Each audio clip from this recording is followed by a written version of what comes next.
C'est ouvert là. C'est ouvert, il n'y a rien.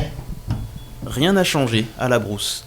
Le quartier reste dans sa majorité privé d'eau, et l'on ne parle pas ici de tour d'eau, mais bien d'une absence du précieux liquide pendant plusieurs semaines. Au niveau du sommet de la Brousse, là, on a toujours des soucis de l'eau, tous les jours. C'est pas un jour, une semaine, c'est tous les jours. Là, il y a 15 jours qu'on n'a pas une goutte. À un certain moment, on avait de l'eau le soir.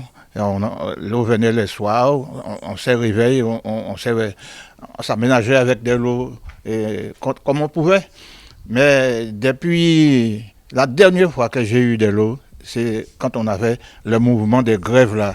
Alors forcément, sans eau, la moindre action banale du quotidien devient compliquée. Pour les toilettes, par exemple, je n'arrive pas à me baigner et je n'arrive pas à lessiver puisque j'ai la machine là, ça fait au moins 18 mois que ça n'a jamais marché puisqu'il n'y a jamais d'eau pour lessiver à la machine.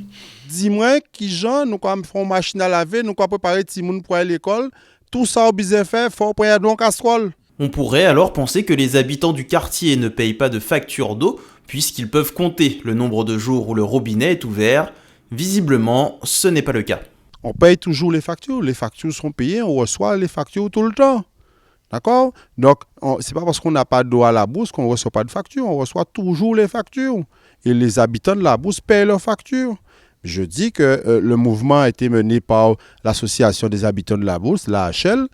On a eu des packs de l'eau de la ville, on a eu un réservoir mis à disposition par la ville, mais depuis ça, on n'a pas d'eau. Cette situation qui dure depuis plusieurs années pousse même certains à céder à la fatalité.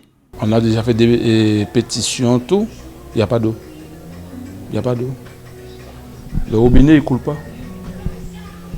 Alors nous, qu'est-ce qu'on peut faire ? En 2016, en Guadeloupe, il arrive encore que des quartiers entiers doivent composer sans eau.